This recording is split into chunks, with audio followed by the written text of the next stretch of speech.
sellers, this is for you. If you are getting ready to sell your home in 2025, you need these tips. Seriously, do not even think about calling a realtor. Do not even think about listing your home. Do not even think. Ooh. Hello, right here. Do not even think about doing anything until you follow these tips. Stay tuned. The best is for last. All right. Tip number 1. If your house smells like a bottle of Bounce That, if it smells like you've owned 12 cats, if it smells like all the ashes of that cigarette you've been smoking on since the 80s, if it is completely just, if you have your nasty drawers laying out, if you got dust from when the house was built, yeah, I'm gonna need you to go ahead and take care of that before you even think about listing your house. Okay? Take care of that. You do not know how much image matters to buyers. Like when a buyer walks through the door, I'll give you an example.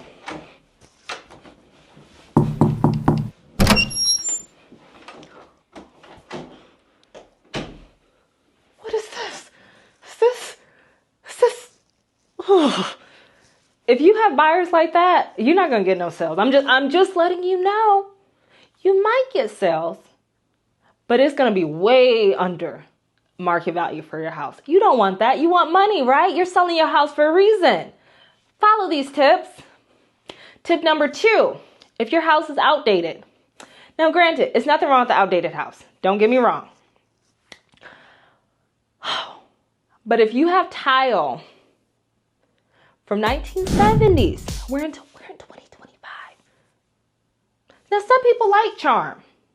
I'm not knocking it. I'm not even telling you to go spend an arm and a leg to go get your whole house redone. That is not what I'm telling you. I'm just telling you to set your expectations to what your home is. Now, when your realtor is running a CMA, they should take all of this into consideration for the valuation of your home.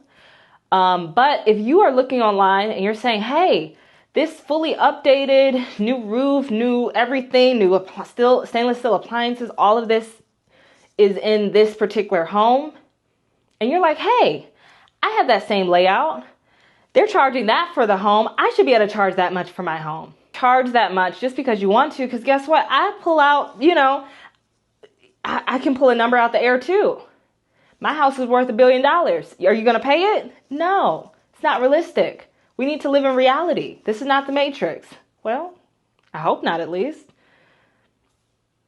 Just saying, set your expectations to what it is. Tip number 3, I'm going to need you to just ease back. I know sellers, it's hard. Stay with me. Stay with me. I'm just going to need you to just ease that emotional grip that y'all have on the house. I need y'all to let it go. Okay? I don't mean to be rude when I say this, but baby, not everybody's going to love your home like you, and I get it. You lived in this house for 40 plus years. You raised Bertha, Louise, and little JoJo in this house. You've seen all their memories. Aww. The little doggy and the little cat named Pepe. You've raised your whole family in this house.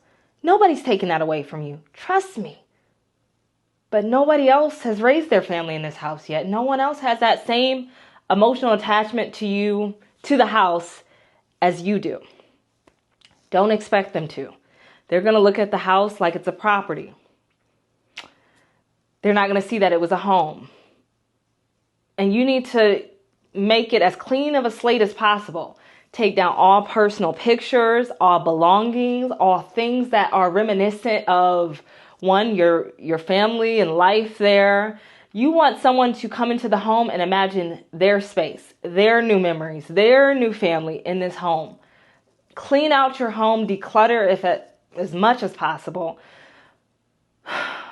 and just emotionally detach a little bit, especially when you're hearing, or if you overhear someone talking about your home.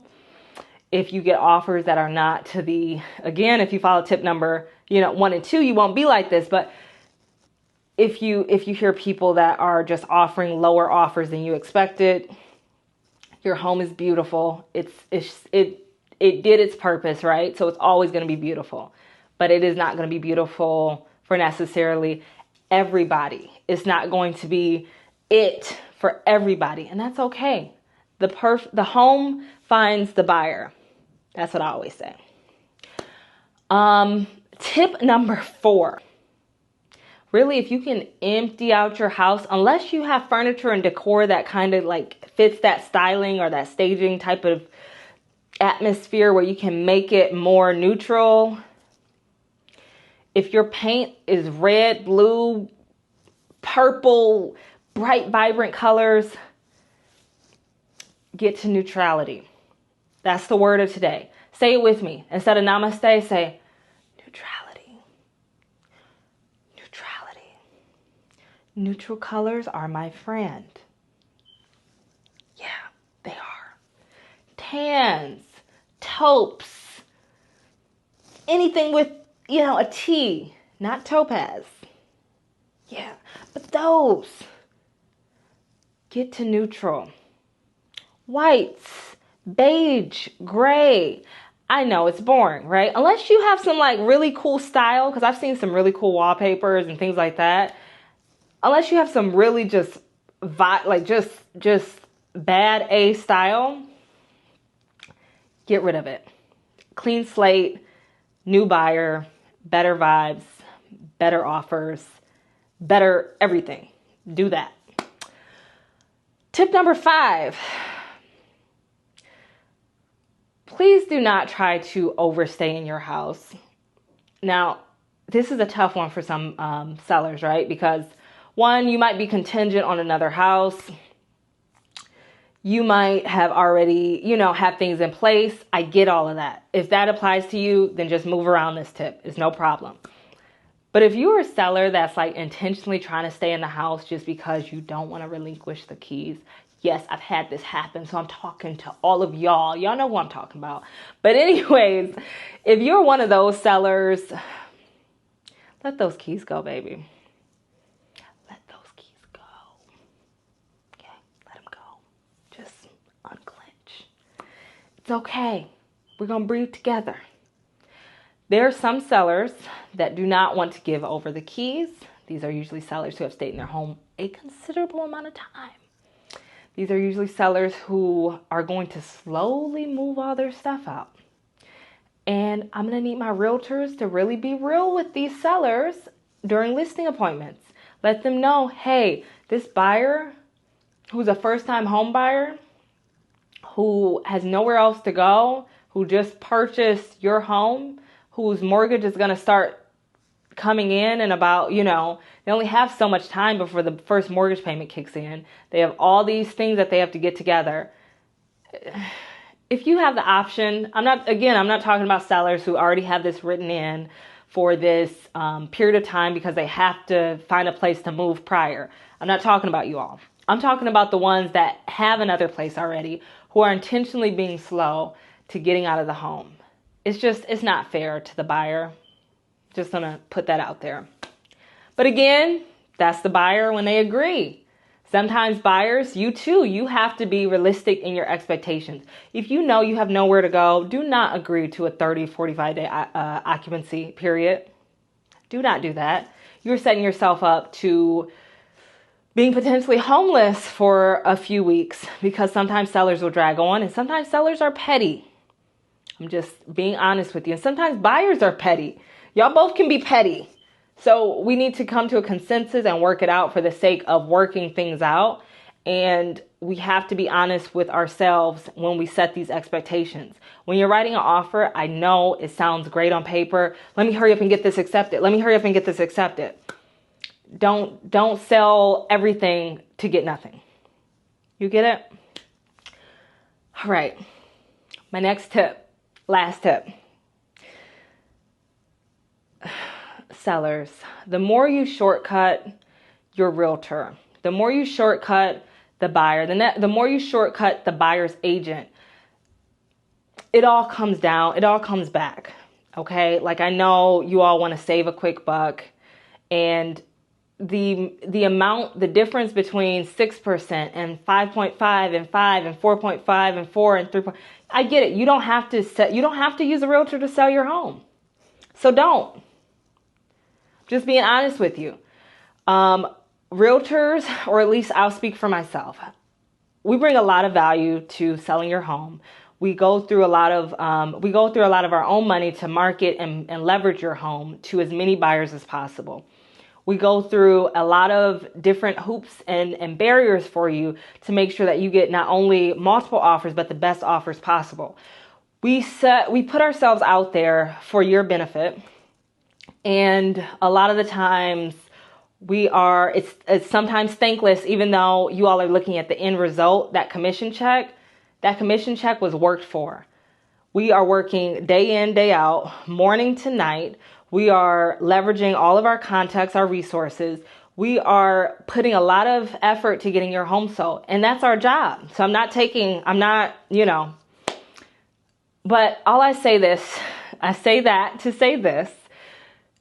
Understand the value that is being brought with your realtor, and just know when you say things like, hey, I don't want to do more than X amount percent or X percent. Yes, that's your right. And that realtor has a choice to make as far as accepting or not accepting that listing appointment or listing agreement. But when you do things like that, it is going to shortcut the marketing efforts. It's going to shortcut the buyer's agent who's able to bring you a buyer. They're not going to want to necessarily bring their buyer to someone who's not offering any compensation or very little. And I'm not trying to push someone into doing a decision that they don't want to do, but just know the value that your realtor brings you as your listing agent. And again, they have a responsibility, and they should be working for you to make sure that all marketing efforts are put in best as possible. And if they're not doing that, you have every right to move on to someone who's better able to do that for you. Just don't shortcut, everyone. And also, when there are things that come up during the buyer's, let's say you get an offer under contract. There are things that come up like inspection repair request, and you're like, I don't want to do them. That's your right. Your home is being sold as is. You don't have to do anything. And sometimes buyers, be real with yourself. You expect the seller to fix every single thing when they've been living in the home with different things like that. For example, nothing is wrong with the house. A few call outs like reglaze the tub and fix an outlet.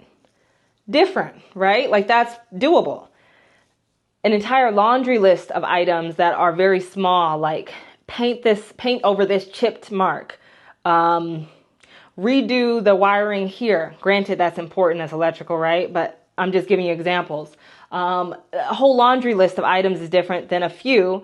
And seller, if you know that your home has a ton of things wrong with it, and the buyer's still willing to give you market value for your home, the least you can do is repair a few of their items, or at least offer a solution, or ask your realtor, hey, can we come up with a mutual solution where we're both able to benefit from this? And sometimes buyers and sellers, I've seen you all want to walk away from a deal that can easily be solved with providing concessions, where the seller still walks away with the same amount they would have, and the buyer still gets that amount of money that they would have put for closing. They now get to pocket that and still get their own repairs done. So it works out both ways. Just all I can say to both sellers and buyers, be ready and willing to work with one another. Sellers, follow these tips. If you really want to sell your home in 2025 or in general, follow these tips. You're not ready until you can follow these. My name's Ari the Realtor, also known as Ariana Lee, and these are some helpful tips for my sellers looking to sell in 2025. If you would like helpful tips or how to stay abreast to the market, especially in Michigan, follow me and subscribe. And remember, leave a comment below if you have even more sellers tips. I'm always looking for more to add to my arsenal on what to lecture sellers on. And follow me on Instagram, Twitter, or X. Is it X now? I don't know. I'm old school. Listen, follow me on all those platforms and TikTok and all that stuff. And yeah, work with Lee if you want that key. From downtown bus to places green, Ariana Lee knows what you need. Every step she leads the way, making dreams come true today. Work with Lee if you want that key. Open doors to destiny. She's the one to set you free. Work with Lee if you want